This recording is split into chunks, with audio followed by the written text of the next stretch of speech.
ఈ మాట నేను ప్రతిసారి వచ్చినప్పుడు ఎంతో కూడా చెప్తాను ఇదే మాట. ప్రధానమంత్రి గారు ఆలోచన ఎంపీగా ఉన్నటువంటి లోక్సభ ఎంపీ అయినా రాజ్యసభ ఎంపీ అయినా మీరందరూ ఒక గ్రామాన్ని దత్తు తీసుకోవాలి అని. ఆ సమయంలో పిఎం లంకలో ఉన్నటువంటి మహిళలు, తూర్పుతాడులో ఉన్నటువంటి మహిళలు నన్ను దత్తు తీసుకున్నారు. బట్ స్కీమ్ ఏమో ప్రధానమంత్రి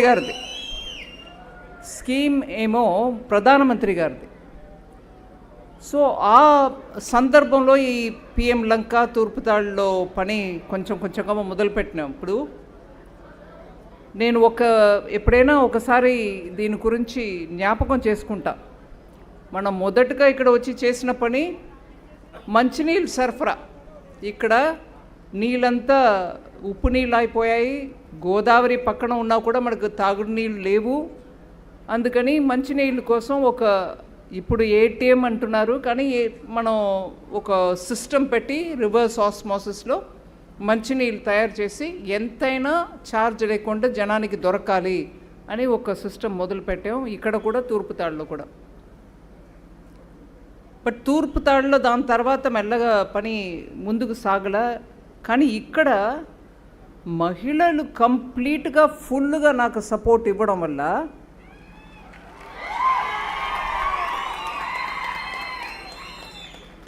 వరదల టైంలో, సైక్లోన్ టైంలో మీకు ఉండడానికి ఒక భవనం, పంచాయత్ భవనం అని అనుకోండి, ప్లస్ పిల్లలు సాయంకాలం పూట స్కూల్ నుంచి వచ్చినాక ఒక చోట్ల కూర్చొని వాళ్ళ హోంవర్క్ చేసుకోవడమో, లేదు కొంచెం ఎవరో పక్కన ఉన్నవాళ్ళు వచ్చి ట్యూషన్ క్లాస్ నేర్పించడమో, ఇవన్నిటి కోసం మంచి చోటు ఉండాలి అని మొదలుపెట్టిన ఈ పెద్ద భవనం ఇవాళ ఎన్నో రకాల పర్పసెస్కి మనకు ఉపయోగం అవుతుంది అనేది చూస్తున్నప్పుడు చాలా వరకు మిగతా ఎంపీలు ఆంధ్ర ప్రాంతంలో మాత్రం కాదు, ఢిల్లీలో ఉన్నటువంటి వాళ్ళు కూడా అడుగుతారు, ఎలా మీరు మొదలుపెట్టారు, అది ఇప్పుడు ఏమేమో పనికి వస్తుంది, ఇది ప్లానింగ్ ఎలా చేశారు? ఏం ప్లానింగ్ చేయలేదు. ప్రజలు ఈ పిఎం లంకలో ఉన్నటువంటి ఆడవాళ్ళు ప్రత్యేకం నాకు సపోర్ట్ ఇవ్వడం వల్ల నేను ఇంత దూరం ఏదో చేస్తాం. అది మాత్రం కాదు, ఈ భవనం కొన్నాళ్ళ క్రితం, ఒక 2 సంవత్సరాల క్రితం నుంచి పిఎం విశ్వకర్మ ట్రైనింగ్ సెంటర్గా ఇక్కడ చాలా పని జరిగింది. ఒక మారు 2024 ఎలక్షన్, లోక్సభ ఎలక్షన్కి ముందు నేను వచ్చినప్పటికీ ఇక్కడ పిఎం విశ్వకర్మ యోజన కింద 13 రకాల ట్రేడ్స్కి ఇక్కడ ట్రైనింగ్ ఇచ్చారు. అది కార్పెంటర్ రావచ్చు, లేదు హెయిర్ డ్రెస్సర్ రావచ్చు, ఇంకా అట్లా చాలా మేసన్స్, ఫిష్ నెట్ తయారు చేసేవాళ్ళు, ఇట్లా చాలా ట్రేడ్స్కి ఇక్కడ ట్రైనింగ్ అయింది. అప్పుడు ఆ ట్రైనింగ్ పొందిన యువకుల్ని కూడా తీసుకొచ్చారు ఇక్కడ, ఒకసారి మన అందరూ కలుసుకుందామని. వాళ్ళందరికీ కూడా హైదరాబాద్లో లేకపోతే శ్రీ సిటీలో ఉద్యోగం వెంటనే ఆ ట్రైనింగ్ తర్వాత దొరికి ఇక్కడ వచ్చి నాకు ఉద్యోగం దొరికిందండి, దీనివల్ల దొరికింది, ఈ ట్రైనింగ్ వల్ల దొరికింది అని వచ్చి మాట్లాడారు. చాలా సంతోషంగా అనిపించింది.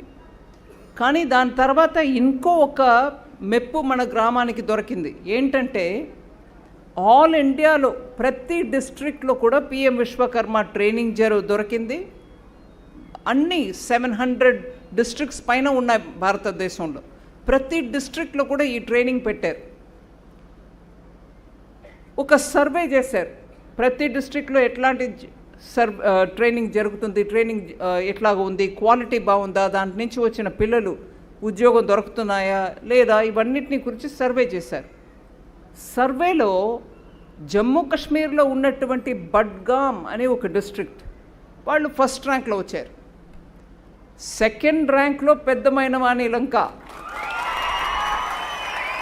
నాకు చాలా ఆనందం కలిగింది.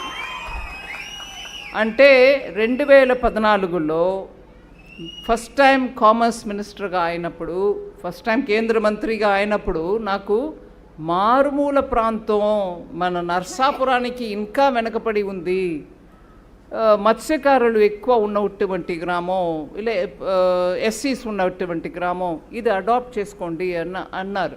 నేను ఒకసారి వచ్చి చూసి వెళ్ళినప్పటికీ అదే సెంటిమెంట్ ఆడవాళ్ళ ఎలా ఉండిందనంటే, ఏమో వాళ్ళ ఇంటి కూతురు ఎక్కడో వెళ్ళి వెనక తిరిగి వచ్చినప్పుడు ఎలా రిసీవ్ చేస్తారో అలా రిసీవ్ చేశారు నన్ను.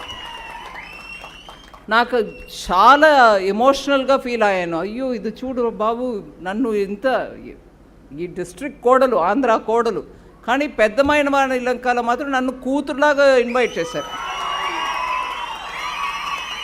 సో నాకు చాలా మనసులో టచింగ్గా అనిపించింది. దాని తర్వాత సాంసద్ ఆదర్శ్ గ్రామ యోజన అది ఇది మొదలుపెట్టాం. ఒకసారి మీరందరే నన్ను తీసుకెళ్ళి చూపించారు. పెద్ద కొబ్బరి తోట ఉండిందండి. అప్పుడు సీఎంగా ఉన్నటువంటి శ్రీ రాజశేఖర్ రెడ్డి గారు వచ్చి అక్కడ జెండా ఆవిష్కరణ చేశారు ఆగస్ట్ 15 నాటికి. కానీ ఆ కొబ్బరి తోట మొత్తం సముద్రాన్ని లోపల వెళ్ళిపోయాయి. ఆ జెండా చూడండి ఎక్కడో 100 మీటర్స్ లోపల ఉంది, సముద్రం లోపల ఉంది. ఈ ఇరోషన్ వల్ల మాకు చాలా నష్టం అవుతుంది. అప్పటి నుంచి మొదలుపెట్టి సరి అయిన వాళ్ళని వెతకాలి, ఊరికే ఏదో చేయకూడదు మనం అని చెప్పి ఆ సాయిల్ ఇరోషన్ కోసం కొంచెం పని మొదలుపెట్టాం. అది ఇప్పుడు కంప్లీట్గా జనవరి సంక్రాంతి టైంలో కంప్లీట్ అవుతుంది వింటున్నా మాట.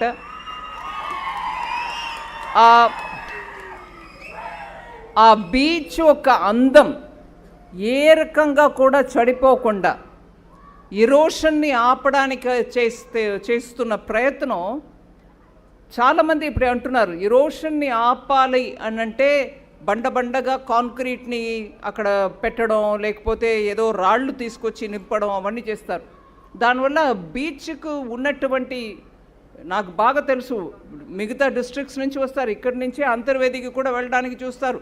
ఎంత సుందరమైన క్షేత్రం, దీన్ని పాడు చేయకూడదు మనం, ఏదో సాయిల్ ఇరోషన్